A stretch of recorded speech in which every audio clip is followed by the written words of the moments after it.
Joseph E. Stevens, author of 1863, The Rebirth of a Nation. Why the subtitle? Well, I think 1863 was the pivotal year in American history, and it was a year in which the country basically reinvented itself. What happened in that year? Well,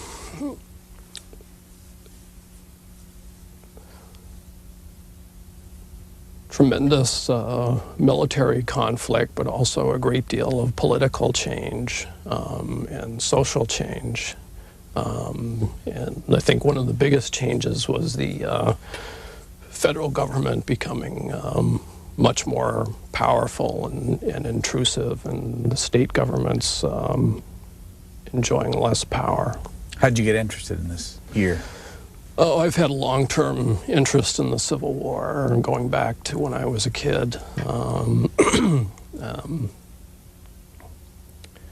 But it was the PBS documentary series 10 years ago that really sort of re-sparked my interest and got me looking real closely at it again. And realizing that the Civil War is the sort of the key central event in American history, and I really wanted to write something about it. Which character of all those that you write about, and you've got lots of generals and Abe Lincoln and all, but which character, maybe new to you, did you find for the book? Well, there were several.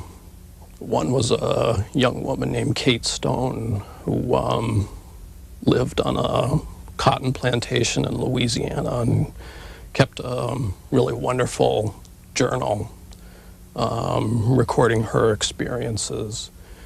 And she and her family were driven out of their home and became refugees and moved from Louisiana to Texas. And I found her story and her experience really fascinating. Where'd you find the diary? It's actually a published diary. I think it was published in the 1950s at some point. And it's called Broken Burn, which was the name of their plantation. Who was Kate Stone? She was the daughter of a wealthy cotton planter. And her brothers were serving in the Confederate Army. And she started as a very pro-Confederate individual, but as she had these experiences of being thrown out of her home and sent into exile in Texas, her attitudes changed. And this is really interesting to see this change in attitude. Who threw her out of her home? Union troops from Sherman's army that were marauding through the countryside, and also slaves that were breaking free from their masters and engaging in looting and burning and so forth. How did her attitude change? Well, I think she started out with a very sort of romanticized view of the war, and as it became more personal to her and she saw the actual consequences of it, she realized that it was not worth it, in her opinion. Her family lost everything.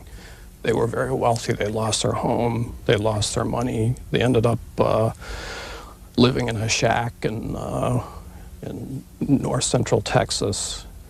And I think she felt that the Confederacy just wasn't worth it. What happened to her? She eventually moved back to that area of Louisiana. But never regained that social status that she had enjoyed before the war. What did you learn about Abraham Lincoln? A wonderful, an extraordinary individual. fabulous sense of humor, terrific politician, extremely savvy military leader, just extremely impressive. Near the end, you talk about the sister of Mary Todd, who she had been married to a Confederate general who was killed at the Battle of Chickamauga. And she came to live with the Lincolns in the White House for a time, but eventually had to leave because politically it was just not acceptable for the wife of a rebel general to be living in the White House with the first family.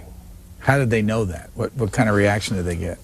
Well, they had people saying, "How can you have that rebel in your house?" They write about it in the papers? I'm not sure it was in the papers, but Lincoln was getting visitors, generals and politicians who were just appalled that he would do this. And he did not ask her to leave. I think she realized that she was causing trouble for him, and she'd left voluntarily. Who was winning the war in 1863? Well, at the start, the Confederacy was this close to winning. They were extremely close to winning. In December of 1862, Union forces had attacked the Army of Northern Virginia at Fredericksburg and suffered just a disastrous, terrible defeat. And the Army was demoralized. The people on the home front were demoralized. And politicians from both parties were pretty much ready to give up and saying, the Confederacy has won. We can't go on with this. We need to negotiate a boundary. So it was very close, I think, to the Confederacy achieving victory. Fredericksburg is only 50 miles south of where we're sitting. And you allude to the times when people would literally go out and watch the battles. Did Mrs. Lincoln ever go to a battle?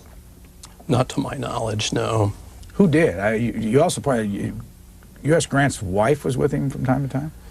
Yeah, she would be brought from Illinois when his aides became concerned that his drinking problem was getting out of hand, and apparently she was the one who could crack the whip and keep him on the straight and narrow.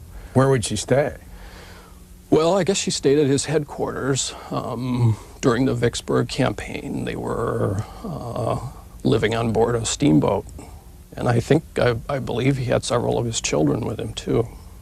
You mentioned the drinking. That comes up several times in the book. How much of it did you find? There was really just one rather spectacular incident where apparently and this was during the siege of Vicksburg, and Grant was a very active person, and I think he got bored, believe it or not, during the siege, and he went on just a tremendous bender for a couple of days. Fortunately, his aides and the newspaper reporters who were accompanying him managed to cover it up, because I think if it had got back to Washington that he'd had this episode, he might well have been relieved of command. What was the story about him with the cases of champagne that were sitting there? Oh, yeah, he had an aide who was the son of an alcoholic and who was a teetotaler and who was also sort of a minder for Grant. And he came to Grant's tent one day and found cases of champagne, empty bottles, I presume, in the tent and outside the tent, and confronted the general, who denied that he had partaken of this champagne. But I suspect that he had sampled it a little bit. How did you do this book? How did you get ready to write it? I just read and read and read, and you could fill whole libraries with books about the Civil War. There's just a tremendous volume of material. Where'd you find it? Where did you do it? Where'd you read it? The university libraries. I purchased a lot of books. Where do you live? I live in Santa Fe, New Mexico, so the closest university library for me is in Albuquerque at University of New Mexico, and they have a surprisingly good Civil War collection. I also went spent some time in Chapel Hill, North Carolina, some time here in Washington, various places. What do you do normally for a living? I write books.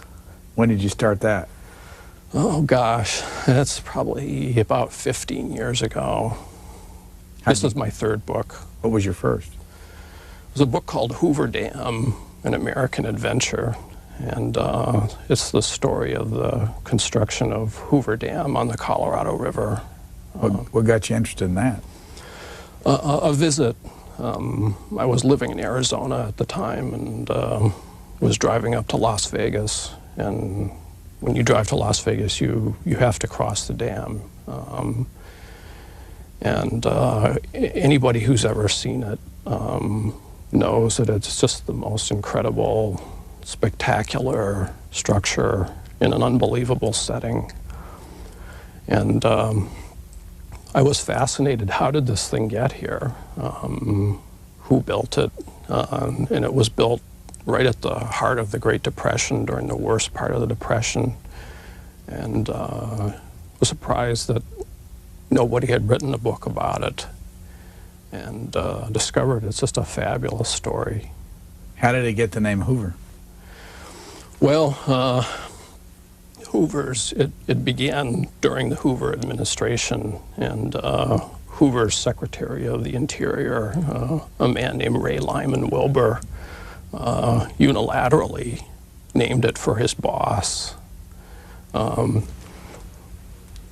did it ever, it seemed like that, I remember it having another name at some point. When Hoover was defeated in the 1932 election, Harold Ickes became the Secretary of the Interior, and he hated Hoover. And he changed the name to Boulder Dam. And it was Boulder Dam until, I believe, 1947, when the Republicans regained control of Congress and changed the name back to Hoover. So it was kind of a political football, but it's been Hoover Dam since the late 40s. How long have you lived in Santa Fe? About 15 years. What took you there? Oh, the scenery, the climate. It's just a beautiful place, a wonderful place to live. Where'd you grow up? In upstate New York. And where'd you study? At Princeton University. What course of study? American history. In fact, I took a Civil War course that was taught by James McPherson, who's a well-known scholar and author dealing with the Civil War. Your second book was about what? America's national battlefield parks, most of which are Civil War parks. So that sort of helped pave the way for 1863.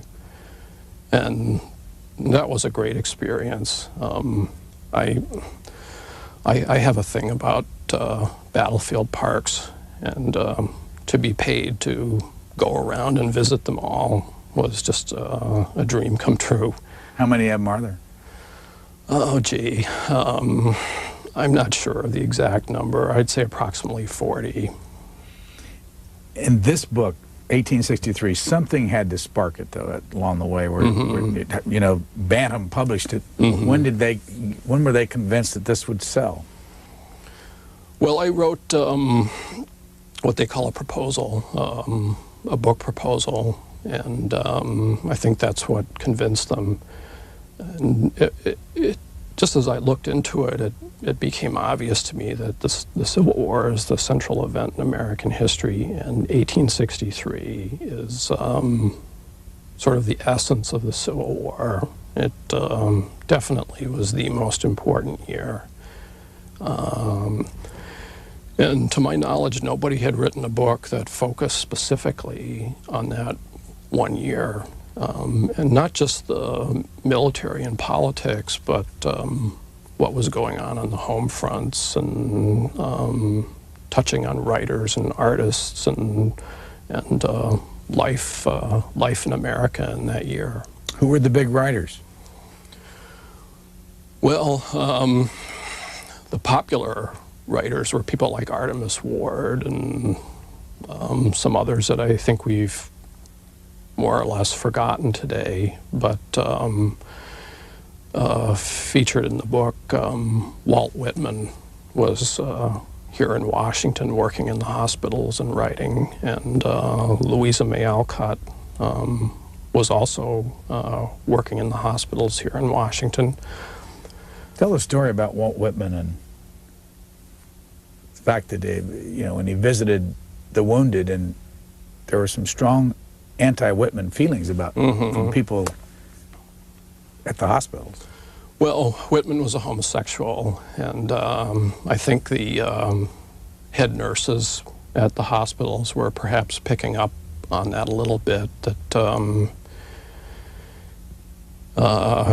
he would go around kissing the patients and hugging them and holding their hands, and I guess this was frowned on by some of the more prudish nurses.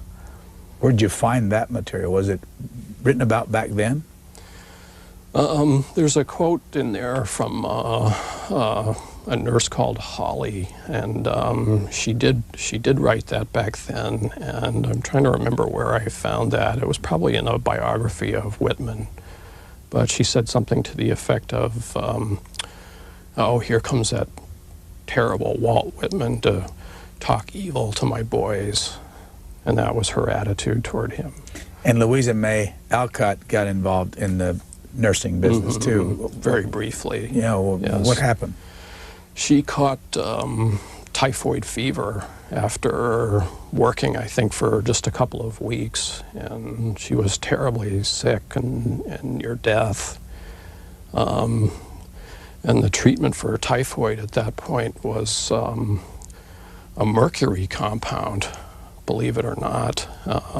And she was given huge doses of this mercury compound, which made her, well, it poisoned her. She had mercury poisoning. Her hair fell out, and her tongue was swollen, and she was shaky. And they finally called her father, Bronson Alcott, to come down from Concord and get her and take her home, which probably saved her life. If she'd stayed in the hospital here and continued to be dosed with this mercury compound, I don't think she would have made it.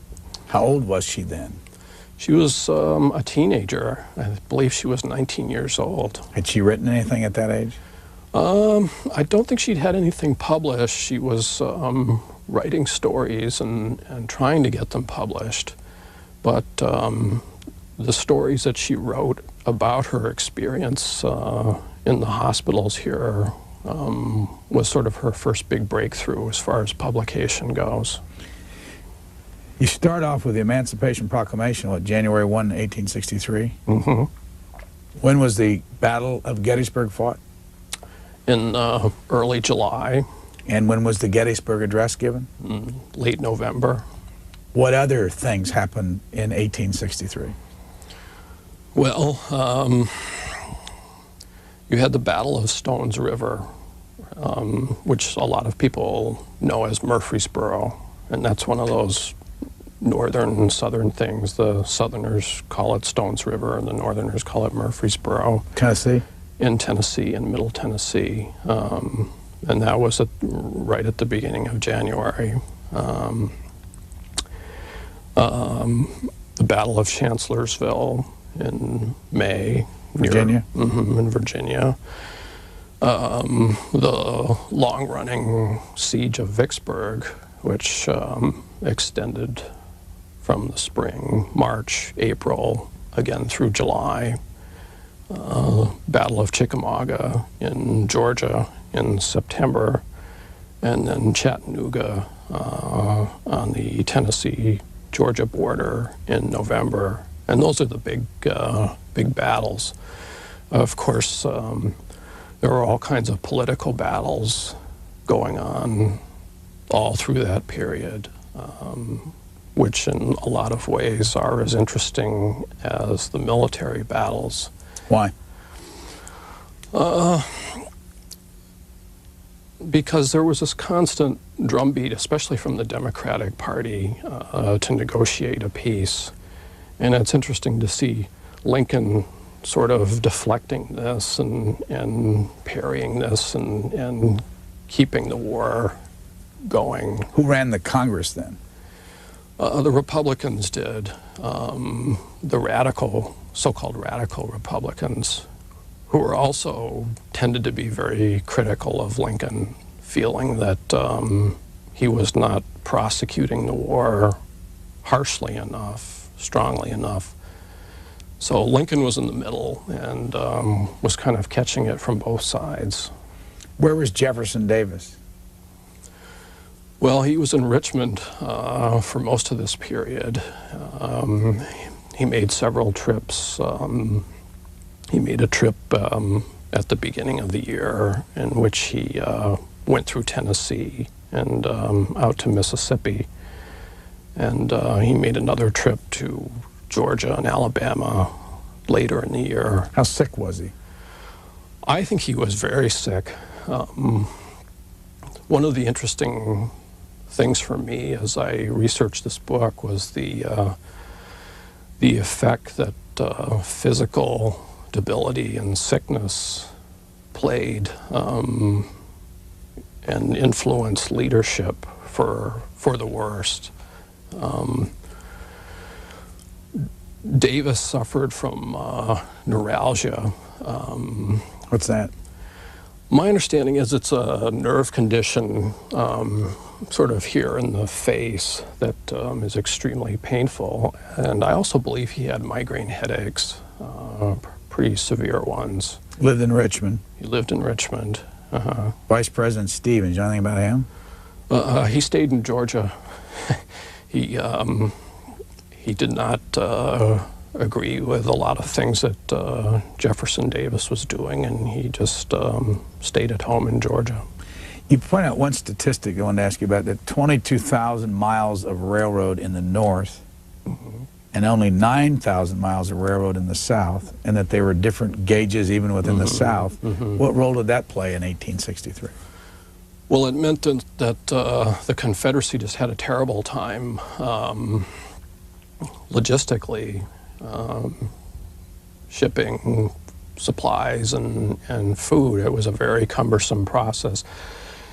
And not only did those railroads have different gauges, but they were in terrible shape. And the trains typically could only go about 10 miles an hour, which pretty slow. And they would come to a city and where the railroad changed and there was a different gauge, and they would have to get everything off the cars and load it into horse-drawn wagons and take it through the city and reload it onto the next train and keep doing this every step of the way. And it was just a very cumbersome, very slow, inefficient system, and it was breaking down. What was the difference between the North and the South in population? I don't know the exact figures, but the North was much larger in population and industrial infrastructure and in wealth. Go back to your second book, 40 or so battlefield parks. Who maintains them? The National Park Service.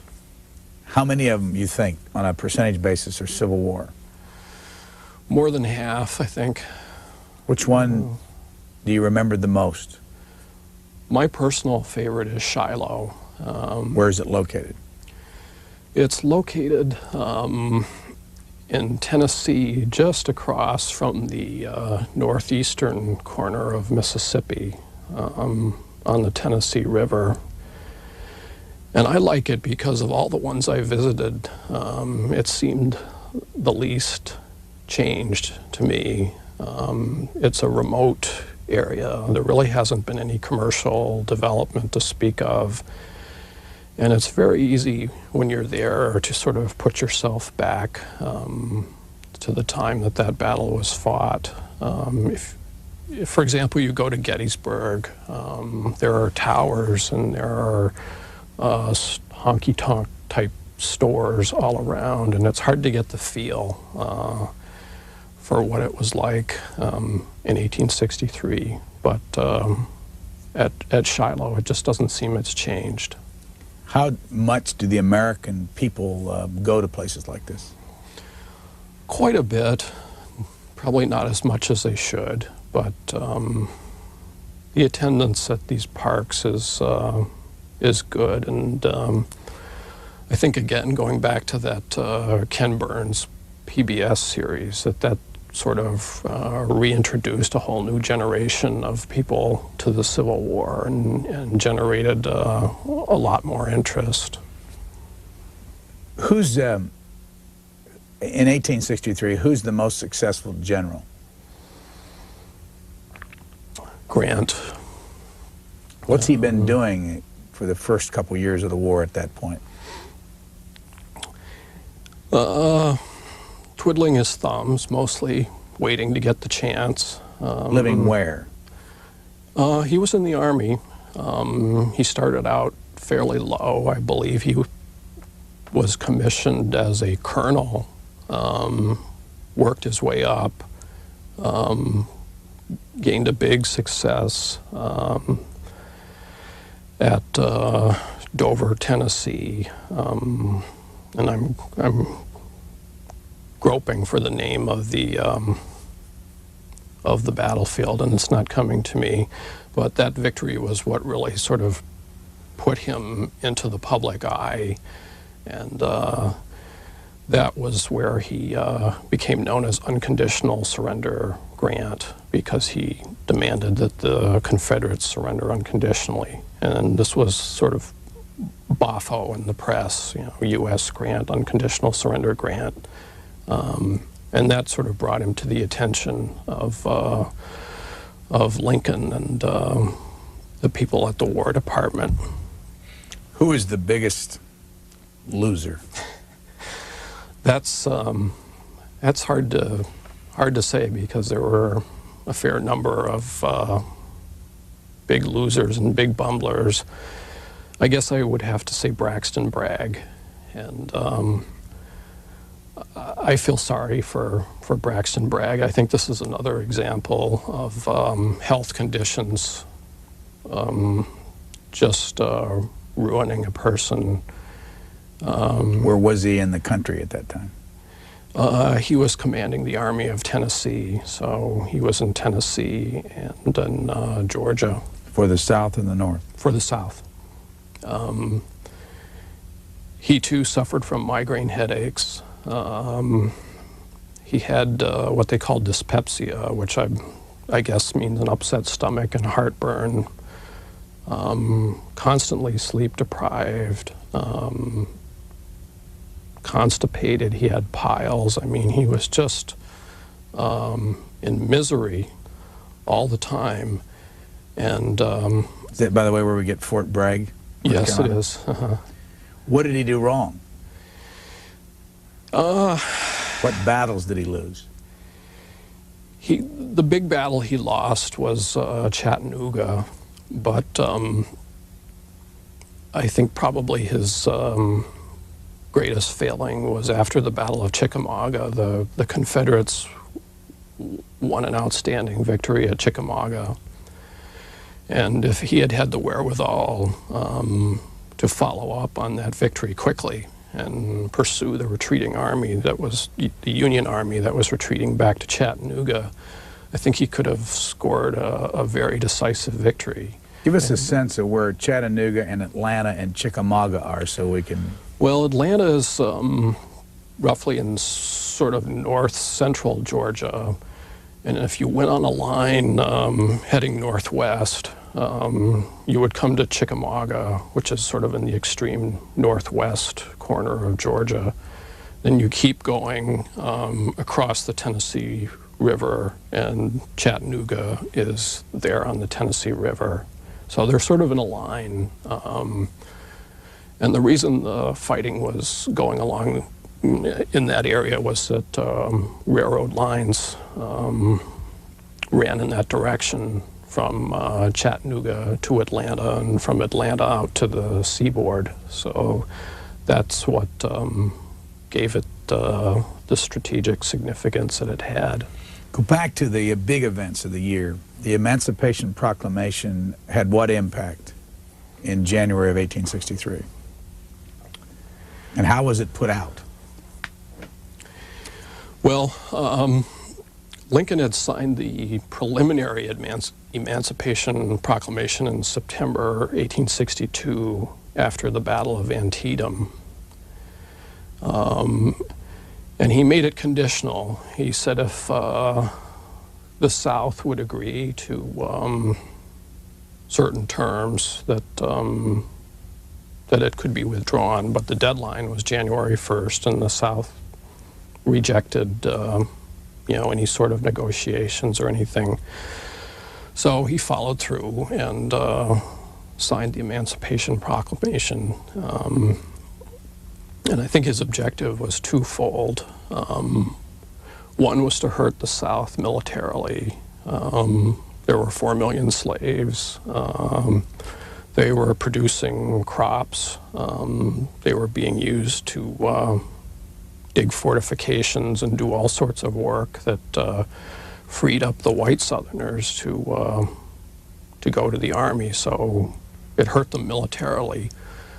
More importantly, he wanted to change the political dynamic of the war.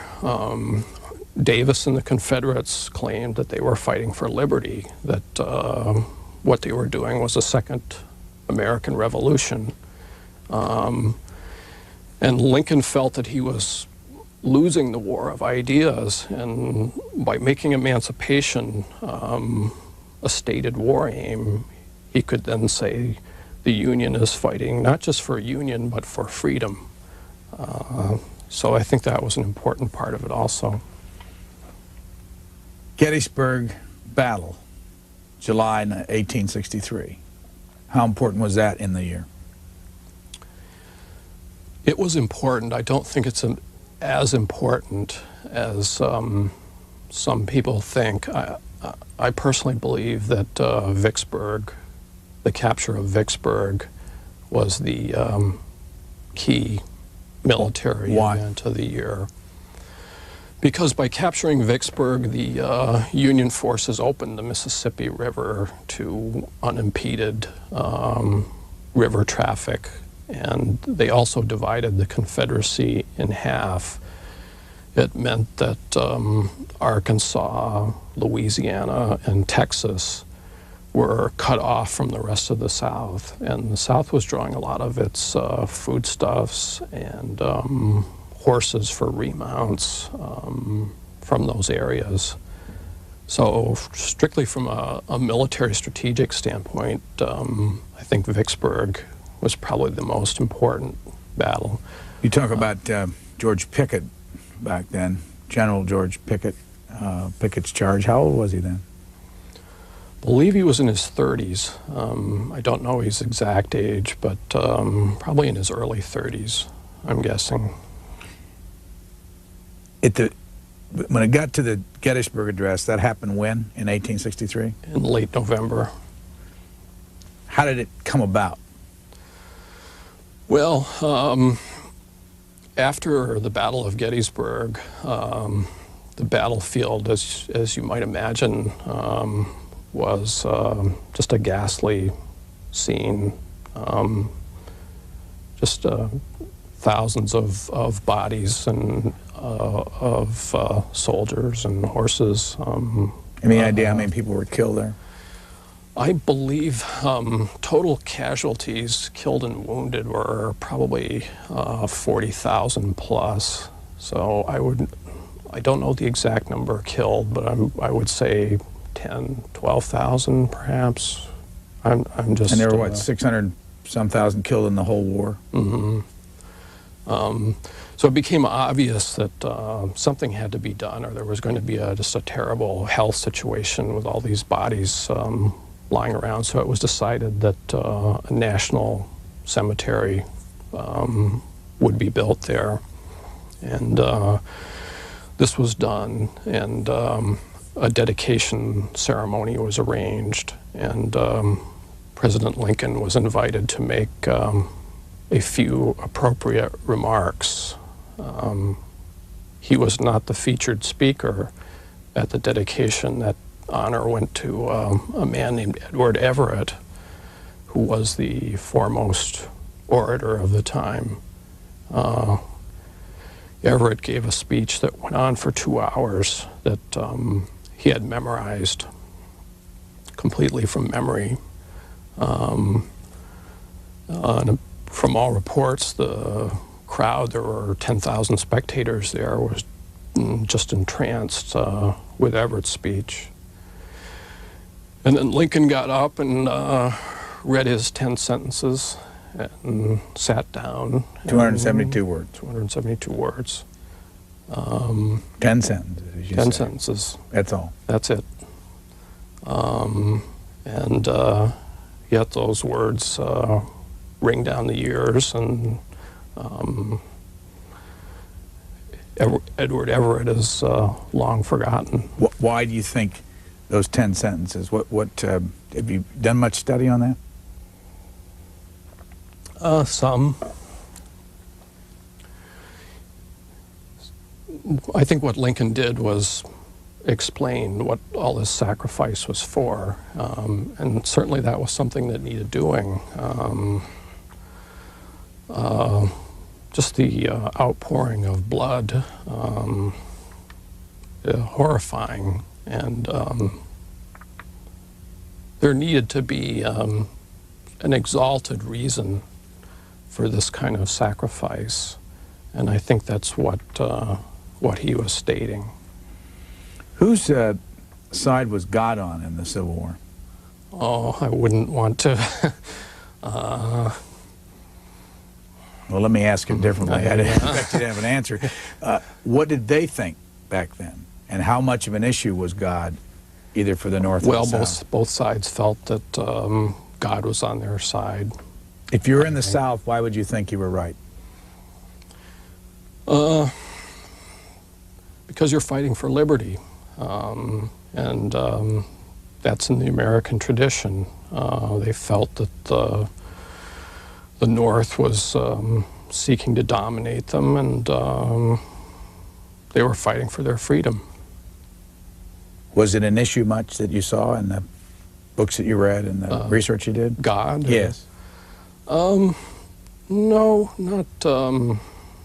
not overwhelmingly. There's a nice passage from Lincoln where he kind of speculates. God wills that there be this war, but it's not clear yet,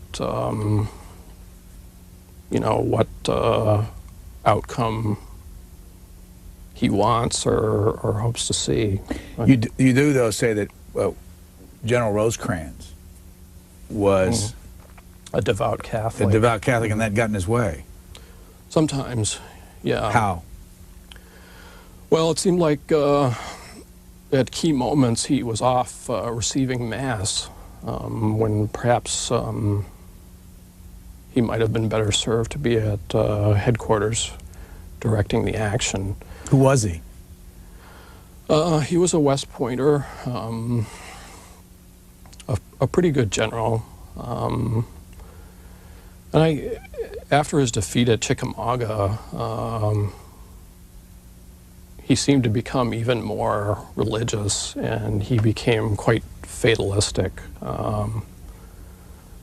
Seemed to have the attitude that, whatever's going to happen is God's will, and I am not really able to influence events that much. How much did President Lincoln have to say about what generals were in what area? Well, not as much. He selected the generals, but as far as controlling their actions on the battlefield, it's rather remarkable how little control he exerted. I mean, we think now that the president picks up the phone and says, drop a bomb down this chimney in Yugoslavia, and presumably an hour later it happens. And this just was not the case in 1863. Lincoln was constantly cajoling these generals to be more aggressive, to move faster, to do this and do that. And many of the generals were downright insubordinate. They would ignore his messages. They would not do what he wanted them to do. It's really quite astonishing to me that these West Point trained generals just would treat the commander-in-chief that way. But this was a different time, I guess, and attitudes were different. You dedicate your book to Anastasia and Aaron. Who are they? Anastasia is my wife, and Aaron is my 3-year-old son. Where'd you meet your wife? At Princeton. Where were you born? A little town called Cambridge, New York. And it's northeast of Albany. It's almost in Vermont, close to Manchester, Vermont. What was growing up there like? Very nice. Very small town, rural town. What'd your parents do? My father was a doctor, and my mother raised us kids until we were teenagers, and then she went back to medical school and became a doctor also. Are they still living? Oh, yes. Still practicing? No, they've both retired. Now, how does someone get from a small town of Cambridge, New York to Princeton? Study hard. Was it hard to get in? I don't know. Possibly. What year did you graduate? 1979. And then what'd you do? I worked for a couple of years as an editor of all kinds of things, freelance editor, books, magazines. We moved to Tucson, Arizona. I did archaeological reports, but all this time I was writing for myself, mostly articles at that point. And when the Hoover Dam idea got into my head, that's when I got really serious about writing books. And after that was published and did fairly well, I was able to go to writing full-time. So it's possible to write 3 books in 15 years and survive financially? It is if you have a wife that makes a good living. What does she do? She's a lawyer. And, you know, I thank her and love her for all the support and help that she's given me through the years, because when you're a writer, there are dry periods as far as income goes. Are you on to your next book already? Not yet, no. You have an idea? Yeah, I do. I'd like to do a book about the first 6 months of World War II, from Pearl Harbor to Midway. World War II seems to be kind of a hot subject now, but it seems that most of the books that have come out have dealt with the war in Europe, 44, 45. And I think it'd be interesting to take a look at those first 6 months when America was really losing the war and in a very serious crisis. And it would be a book similar in style to 1863. Go back to this book and try to remember back. First of all, what year did you start this? I believe it was 1992. What surprised you after you spent a lot of time looking at the year? How important it was to American history. I mean, it was obvious that this was the pivotal year of the Civil War, but the more I got into it, the more I realized that this was really a turning point for the whole country. I think particularly in the growth and strength of the federal government, industrialization, business practices, social mores, and a year is not that long a period, really, and yet these incredible changes took place in just this 365-day period. What changed? What changed was that the federal government really, I think, assumed the position that it has had since then and has sort of increasingly had in sort of directing the tone and tenor of national life at the expense of the states. How did that happen? Give us some examples. Well, there was the passage of the national banking law. Interestingly enough, before 1863, states chartered banks, and each bank issued its own currency. So you would have hundreds of different kinds of bills and coins and currency floating around from banks of who knows what quality, which really impeded interstate commerce. And the national banking law allowed for a national currency, which was a big change in the economy. And another big thing was conscription. Prior to 1863, the individual states had recruited soldiers and organized them into regiments, picked the commanders, done a lot of the equipping, and then sent them off. When the Conscription Act was passed, the federal government was saying, we're going to take charge of this now. The states had a quota,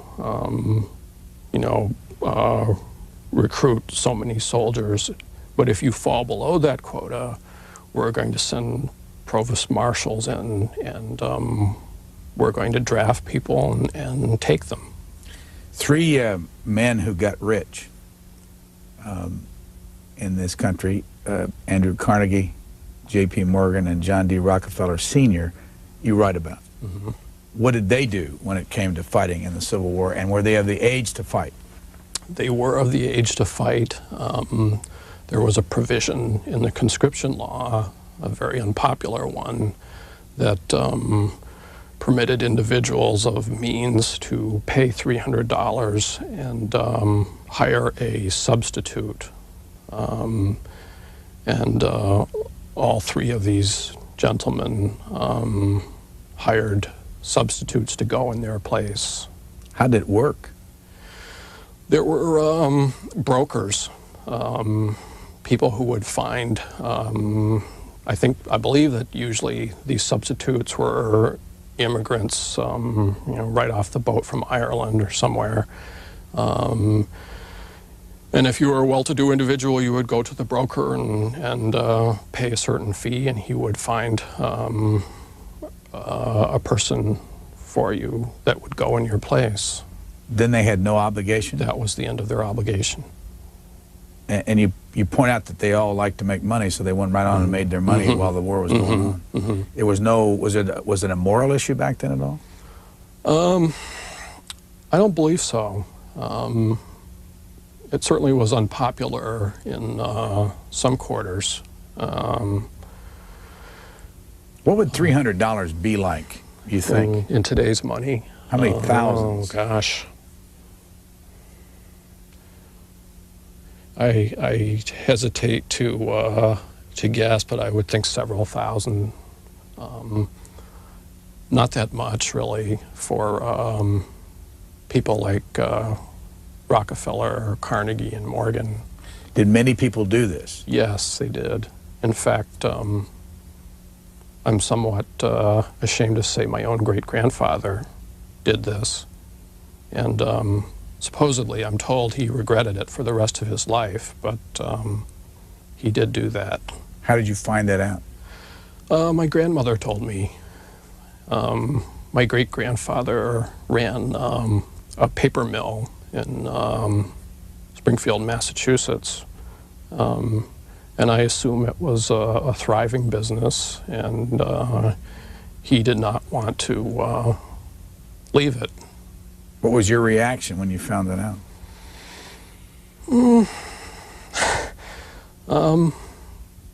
A little disappointed, perhaps, but also understanding. You know, you ask yourself, if you were in that position and you had the choice, you could pay several $1,000s and stay home, or go to these killing fields. How many of us would choose to go to the killing fields? I'm not sure. Stonewall Jackson, what happened to him in 1863? And who was he? Well, he was one of Lee's most trusted subordinates. Jackson led the famous flanking march at Chancellorsville, smashed Hooker's army at Chancellorsville, rode into some woods in the dark the evening of that battle, and was mistaken by some North Carolina troops who thought he was a Union cavalryman, and was shot and mortally wounded. And it was a great loss for the Confederacy. This is not in your book, but somewhere his arm is buried. Yes, his arm is buried. Yes, did you investigate that? Yeah, his arm is buried at a place called Guinea Station in Virginia, and there's a little stone monument. Have you been there? Yes. And what about the rest of him? Where's the rest of him buried? The rest of him is buried at Virginia Military Institute, and I forget what town. Lexington, Virginia. Lexington. Mm-hmm. And looking back at 1863 and looking at Abraham Lincoln, what were his talents that you basically say he was a great president? I mean, it's not many people would argue with that one today, but what do you think his real talent was?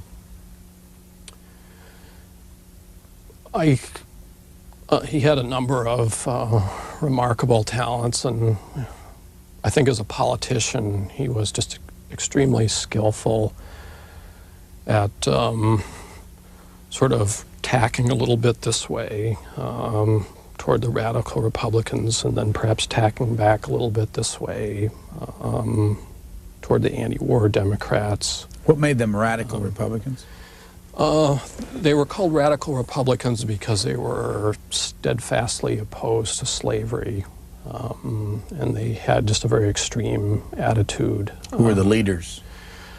Ben Wade. I think his nickname was Bluff Ben Wade in Congress, and a number of senators, Fessenden. From Maine?